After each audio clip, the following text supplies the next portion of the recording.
This is the best that you can do. Yes, let's work with what we've got, all right, buddy, and let's get this thing started, all right? Let's do it. Give me a high five.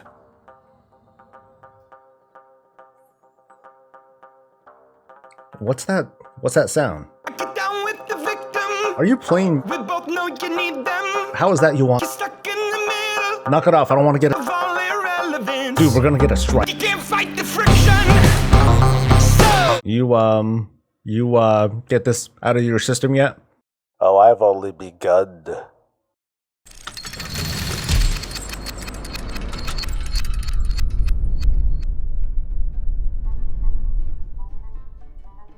Hey, it's Soul. It is December 21st, 2018. This is Warcraft Weekly, and today's episode is brought to you by Deborah Manning, financial advisor. No, I'm not gonna quit doing what I'm doing. I like what I do, and I don't want to stop. This week is a busy final week before the big holidays when we celebrate with our loved ones, or we pretend that we have loved ones, or we just hug a body pillow or something. And we have a lot of ground to cover. Here are this week's topics. A bunch of Blizzard stuff is on sale. We were almost graced with a devastating hotfix that would pretty much destroy low-level Twinks. There's a little bit to be said about the Ibis loot bug and exploit, as well as the fate of Saurfang questline. I have a few impressions to share on the new Darkshore Warfront and today's Post-Tides of Vengeance war mode. The Hivemind mount has been found, but is it all it was cracked up to be? And we have a very pointed letter coming from Reddit that savages Blizzard Entertainment and the world of Warcraft as it is today. We're going to talk about that in just a few minutes. All that stuff that I talked about is going to come in no particular order, so double check the navigation below and click to the thing that you actually want to listen to. Bob is over there doing, I don't know, he's doing like some sort of hero montage or something like that. I'm going to save Christmas. What does all that footage back there have to do with saving Christmas? Didn't you hear? The libtards are forcing us to say happy holidays in their war against the faith. Like, did you know about the frogs? I just learned about it from this Facebook post. Yeah, okay, just do your thing, all right? There's a bunch of Blizzard stuff going on sale right now, including Overwatch stuff, World of Warcraft, StarCraft, Hearthstone, Diablo, Heroes of the... Wait, what the hell are those things doing? Wait, what? What the heck is Activision stuff doing in my Blizzard gear? Well, whatever it is. Don't worry, folks. It's not like Heroes of the Storm was eaten alive, although you could probably make that argument at this point, but it appears that there aren't any significant sales going on. That image that you're seeing right there, that just kind of signifies what kinds of sales are going on over at the Blizzard store right now. One of the bigger specials is a cosmetic sale. So for the low price of 500,000 or so gold, you can get 3 different mounts, 3 pets, or 3 helmets. Or if you happen to have any of those mounts or pets or helmets, which I feel bad for the helmets. Man, they only put out like those 3, and like that's it. Because I mean, this is just my guess, but I think that they mostly suck. Except for the fire one. I like the fire one. That's really cool. Anyway, if you happen to already own any of those, then cool, the price is going to be reduced. So I only need to pay a cool $25 something to get the rest of the stuff. This is interesting, isn't it? I mean, Blizzard is introducing some very artificial form of scarcity, a sense of urgency. It's like, hey, buy it now before this shit goes away. Something, act the blizz, greed, You folks at home and elsewhere might see this as a cash grab because, let's be real, these are digital goods. It's not like they go bad. They're not going to expire. I mean, I'm sure the bean counters have probably determined that, yes, it does make the store seem a little bit more exciting this way by bringing in items and taking them out and putting them back, because if you look at the fine print, it doesn't mean that these items are going to be gone forever. They may be introduced at a later date, which could be 75 years from now. Don't know. So the complaints are out there, for sure. It's a way for Blizzard to try and grab cash or whatever, but I don't know. In today's age of WoW tokens and Battle.net balance, I don't even see cash anymore. I don't need to pull back the curtain and see the malice behind the intent here. I just see a sale for gold. Woohoo! Earlier this week, there was an announcement. Blizzard basically said, hey, we're going to introduce a hotfix, and we're going to prevent level 110 players from turning off XP gains. The purpose of this was primarily to prevent 110 Twinks from boosting other players and get them to max level by using island expeditions as a vehicle. Approximately 3 hours and several hundred angry posts later, Blizzard came back and said, you know what, never mind, we were kind of thinking about it and we decided that we're going to not go ahead with that, and we're going to rethink this idea, and we'll get back to you later, alright? Peace. As a person who doesn't participate in that sort of practice, either as the Twink or the person who's buying those kinds of services, I can still at least give a little bit of feedback and say, you know what, I think cutting out that sort of content or cutting out that sort of market, basically taking out a Twink bracket, it's not a great idea. Yeah, I can't understand where the backlash is coming from. You giveth and then you taketh away. That's not cool. There are other things that I've heard and read in defense of not letting this hotfix go through, like questing is too boring and it's too tedious, it's too long, and I only halfway agree, but I'm not gonna nitpick the details. Okay, well, kind of, sort of. So what is Blizzard trying to address here? Well, obviously they want to prevent lower level Twinks from power leveling these other characters thanks to the scaling mechanics. There are plenty of ideas to try and address this issue, such as restricting island expeditions to a certain level, or to adjust the power band or the power scaling for characters who lock their levels. You can mess with the XP gains for people who are in a party with someone who locked their level, and there are a lot of ideas, like I said, that could be implemented. Some of them are, of course, more productive than others. My take on it is that whatever Blizzard does decide to eventually implement in the end, that it's too late to do it now, no matter what they think of. This is one of those expansion level changes that you really shouldn't alter in the middle of things. I mean, okay, maybe we're still early in the expansion, but you know what I mean, right? In the next expansion, they can easily address this by not having island expeditions later on, or something to that. It's just having that kind of disjointedness is incredibly unfair for people who wanted to take advantage of it or wanted to build up their characters so that they can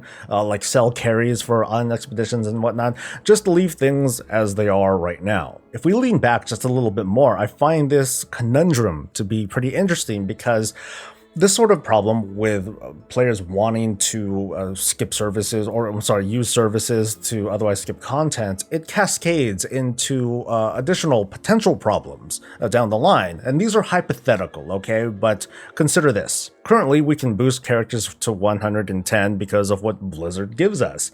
And then from there, we can use some of these player services, such as carries through island expeditions or questing content, all the way up to 120. This kind of fast tracking through the leveling process, it makes potentially for a player who is inexperienced with that particular class or spec, and then said player, they fumble through, they try to learn as they go through pugs, and you know, this comes at possibly the detriment of everyone else's experience, you know, the people who are involved with them, and it makes the game that much less enjoyable. You might have seen players like these, or you might be that person despite your own innocent intentions and the use of what Blizzard has in fact made available to you with the boosting and all that. So the question I pose to myself is, could this be one of those extreme stories that Blizzard is trying to avoid in order to improve the overall player experience? And maybe this is just one more effort that isn't quite enough, because in the end, Blizzard is probably going to revamp classes all over again,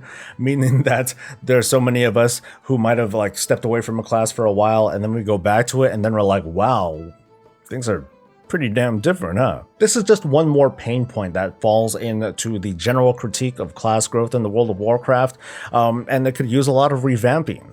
I really can't wait to talk about it, although I did need to push that whole critique and feedback piece over until next year, so stay tuned for that, okay? Moving on, Ivus the Forest Lord is a world boss over in the new Darkshore Warfront area once you have captured it for your team. Apparently there was a bug that, for a little while, allowed players to keep killing that dude over and over again because there was no loot lockouts. People could just keep farming them and keep getting loot. Uh-oh. Since then, it was fixed, and Blizzard issued a statement saying that, yeah, it's fixed, as well as well, certain players are going to get punished for abusing the system. Some folks had fired back, citing the greatest hits, beta for Azeroth and that sort of thing. But this is just common sense. Bugs like this really shouldn't have happened. I mean, analogies, but if you pass by an armored car that happens to have like its door like flung wide open and there's a bunch of cash inside, that doesn't mean take the money. Taking advantage of obvious bugs like continually looting stuff and then trying to get away with it by scrapping all that stuff, taking the residuum and buying stuff with it and hoping for the best, yeah, that pretty much defines an exploit. This week the Darkshore Warfront was made available for Horde players, so now I finally have my own impressions to give. It's not bad. I think the introduction is it's a little bit too long. I mean, it helps you get those wood resources as you're, getting everything started and getting your base established. But by comparison to the Arathi one, it's just a lot longer to start ramping things up. And since I had done it over and over again for a couple of hours, I think I did 6 or 7 over the course of 3 hours, that piece of it does get really repetitive, and it does kind of suck that I have to repeat that certain process every time. It's tuned slightly lower than I expected. I know that it's mostly tuned for fresher players to get catch-up gear and the like, and my item level is like 370 something, 380, I forget now, but it is way too high. But I don't know, I was hoping for just a little bit more challenge out of it. It's further trivialized by that whole Dynasty Warriors buff that you get and the ridiculous DPS transformation into a robot that you get. That thing is overpowered as okay? In my time in the Warfront so far, I didn't experience many bugs, and I've noticed on Twitter there are a number of folks that have run into certain issues, like the Maiev versus Sierra Moonmorn encounter, that basically the encounter at the very end wouldn't fire off, and it basically froze the Warfront, and that really, really sucks. Yes, beta for Azeroth, but when I consider the Warfront and like how that gets tested and how things like that get through, let me bore you for a little bit, all right? Let me bore you a little bit with a little bit of a QA perspective. There's no doubt in my mind that Blizzard has a fairly sizable test team, but there are only so many Warfront games that you can complete, considering that it takes like 20-30 minutes to do one, and it would be irresponsible to use simulators or bots or speed ups to complete them, because that, at least to me, that wouldn't make for a very clean or a genuine test. Testing on PTR and whenever the blue posts say, hey, come play with us for this little event, those things help, but it's still only so many games that take place over the course of a few hours. Meanwhile, the moment the Warfront goes live, you're going to get a lot more complete tests of the Warfront in the first few hours than it does probably during the entire development cycle. At least that's what I'm arguing here. This does not excuse the existence of bugs one bit. All I'm trying to do is try to help illustrate the challenge of trying to detect these sorts of bugs. All that said, though, it doesn't take a whole lot of testing for me to say, hey, you know what, that DPS robot, that thing is, it's way OP, dude. Do something about that shockwave thing. It's doing 200,000 damage to a target, to all the targets around you. It's a bit much, guys. It's to the point where I can't even see like a fully upgraded base before these robots pretty much vaporize everything on the map. Like, dude, like, look at it. There's a tent. That tent right there is supposed to be the Forsaken Stronghold. Like, Stronghold, that's one step below a fortress. I don't even know what the fortress looks like. I mean, I feel bad. It's a tent. That's it. It's a tent for the Dark Lady, yeah. A Wowhead article this week informed me that apparently if you complete faction assaults while in war mode, the rewards change. That wasn't really the thing I cared about. It was more like, oh my god, wait, they give conquest? You get conquest from doing that stuff in war mode? Oh, I didn't know that. Whoops. So that's what finally made me jump back in a post 8.1 war mode. Here's what it was like. Overall, it was pretty fun. It was pretty intense. I felt that sense of danger once again, although funny enough, when I flew right into the questing area, I like immediately died, and it was mostly because of this one Alliance dude who was apparently on a vehicle that wasn't meant to be used against players, but, you know, Alliance bias. I'm just kidding, okay? It's just a bug that this particular player was abusing. That is an exploit, and that, I'm not kidding. But it was cool. Sometimes they would get us, sometimes we would get them. I have an obvious tip for you folks. Be in a group. You might be a little bit safer. It's crazy, I know. But overall, I'm having a pretty good time. I do like that the service medals are kind of tying everything together because right now I feel motivated. I'm like, you know, I really want that 395 ring. I think that's something that even though the itemization isn't that great for me, it's still something that I can work towards. And I think that, you know, all this stuff is eventually going to lead to getting that item. And then I can feel like I graduated and I don't have to give a damn anymore about it. And that's always a good thing too. The Fate of Saurfang questline was finally made available this week, and for the record, on my main on Soladin, I did in fact side with Saurfang. Yes. Okay, it was more like I was just kind of going through the quest while streaming, and I involuntarily or I unconsciously just started the quest instead of choosing the gossip text that made me bypass it. And well, anyway, I'm a lore slut. So, at least one of my alts is going to end up going with the Banshee Queen. So here's a fun question. In the epic and exciting war between the Horde and the Horde, who are you going to side with? Green or gray? Oh, no, man, no. I think that was clever. That was clever. The Hivemind mount, Blizzard's worst kept secret ever, has already been found. Found way, way faster than I would have liked. Way faster. If I only had one more day, just one more day, I would have gotten my guide out, but nope. As this mount was being discovered and then obtained by the billions or, you know, thousands, whatever, two things were learned, including the fact that anyone who can get on the mount with you, for the number of people that are on the mount, you get a movement speed buff on that mount. Not bad. The problem is, the people that you're grouped with in that mount, they have to be the ones that completed the mount quest or, you know, the mount puzzle with you. Fortunately, at least as of this recording, you can resync that kind of group that you have, so that way, cool, now you and Team Friendship can get on this mount and enjoy that movement speed boost. And it wasn't very well communicated. That's right. This secret mount that needed to be like super data mined and farmed for and all that, that was super hard to get. Apparently that needed to be better communicated as well. The intent, as stated by Blizzard, is that the Hivemind is meant to be just a prestige sort of thing. Being able to group up with your buddies and have that movement speed buff, it's just a small little bonus. I think that bonus should have been taken out anyway, but that's kind of beside the point. I don't like saying this, but this is one of those situations where it's like, man, this is why we can't have nice things. I can't help but feel a little bit discouraged whenever we learn about some new way to make our characters or make our classes feel a little bit stronger that's unique. Like this is a new, different way to, in this case, be a little bit faster. And so now apparently everyone needs to have access to this. Everyone needs to have access to the mount. It needs to be easy to get. It needs to be accessible and easily transferable or whatever. Or no one needs to have it. So that way, no one has this advantage and everything is kept, you know, cool for the sake of fairness. I don't have great feedback on this, but, you know, sometimes being fair, the effort to be fair, sometimes it sucks. On an end note for that, I want to apologize once again because I didn't end up making a guide for it. And because of that, my content for this week is like super, super light, you know, video-wise. But there are several fantastic guides out there now, or way earlier, and I'll link those below for your enjoyment. The last thing to talk about this week is a very visible post on the WoW subreddit, and I'm going to be lazy, I'm going to scroll a lot of this, well, right now, go. It's personal, emotional, it's heartfelt, and because of the OP's admission that they're very cynical and skeptical, it's very critical of Blizzard's current direction of the World of Warcraft. I'd love for you to read the whole thing, all of it, because it's a very pointed critique, and I have to admit, I don't identify with this letter very well at all. Anyway, go read it. I'm going to be right here. Go, go, go, go, go.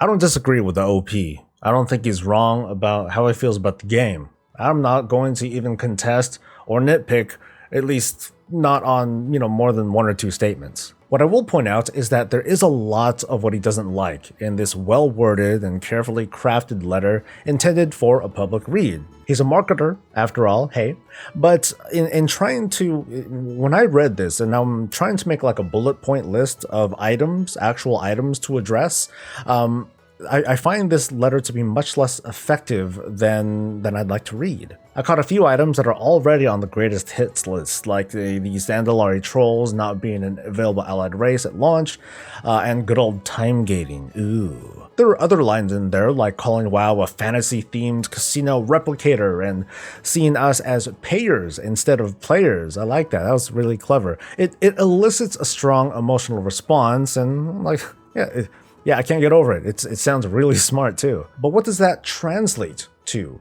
Now, Zandalari trolls were announced way too soon, I agree with that, and in hindsight, it should have been the Maghar orcs that would have been put on the box, although the context behind it would have made like no sense, like what? How? Where did they come from? It's way less attractive, but it's honest. What about the other points though? Is this meant for feedback, or is this just a tool to underline the assertion from someone who works in marketing? I know I have a weird way of peeling away that curtain for the purpose of analyzing the game and giving my feedback, but then once I'm done with that, I close that curtain back up and I just enjoy the game with my buddies. So this particular post for me, it's a really good catch-all for covering all the current dissent in the world of Warcraft, but it ends with, it's funny because it ends with the OP's hope that things get fixed.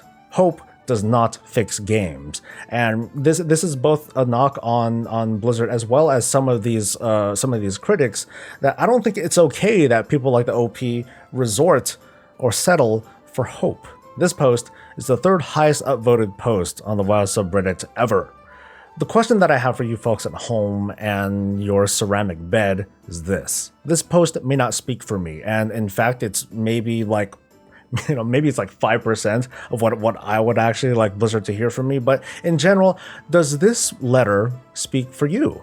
And more importantly, how can we follow up on this letter so that way we can communicate to Blizzard and they can understand what players want instead of only hearing what we don't like? Okay, so it's free talk time. I want to apologize for being really light on this week's content. There wasn't a whole lot. I mean, I'm really happy to have gotten that add-on guide out, and I at least did something with that, with the Q&A stuff, not Q&A, all the feedback that I got, and I love the feedback that you folks have given me. Some of the feedback is already starting to bleed in, like having the list of stuff that's, the list of new stuff that's coming in before the weekly actually starts. The support for Bob has been pretty apparent at this point, and I think folks seem to like the more subtle space that he's inhabiting at the moment. Support for you is okay too. Right. Anyway, with the holidays coming up, as you know, I'm out of town. I still have my green screen, at least for now, but I'm out of town. I'm not going to be able to produce the way that I want to, so don't expect too much except for the holiday roundup, which I admit I'm kind of struggling to work on. I still hope to get this thing out on time pretty much by the end of the year. Of course, you can follow me over on Twitter or Instagram for those moments when I remember to post stuff on Twitter or Instagram about, where I am, what I'm doing, what I'm eating. Very important, what I'm eating. Otherwise, in case you don't hear much from me for a little while, this is it. This is pretty much the end of the year. This is probably the final weekly until 2019. And I want to thank you folks at home and all over the place for riding along with me up until now. This year has been tumultuous for a lot of folks when it comes to content creators or when it comes to the gaming industry as a whole, not just WoW or Blizzard. There's a lot of there's a lot of heat that folks are taking for legitimate reasons. So I want to give a huge thanks to all of you, the viewers, the commenters, the patrons, the subscribers, like all of y'all. You guys have been wonderful. I really want to keep doing this. I want to improve the channel for myself and, of course, for all of you. So if you can do me one favor, just a favor, not a contest, not an order or whatever, just a request, a favor. If you like what you see, if you like what I do and you want more, of course I appreciate liking and subscribing the video and all that, but share me with others. Let people know that there are many voices out there who try to represent their views in the world of Warcraft. I'm one of many, and I would love to be heard by more people. So if you can possibly share me with others, great. And of course, tune in. Within the next 10 or so days, I'm going to announce the winner of the BlizzCon goodie bag, whoever gave, like, good feedback. I'm going to have a cool yearly roundup of all the highlights of 2018 in Blizzard Entertainment and the World of Warcraft space, and I totally look forward to seeing all of your beautiful, smiling digital faces next year. So we'll see you soon. Until then, stay safe, stay happy, and stay breezy.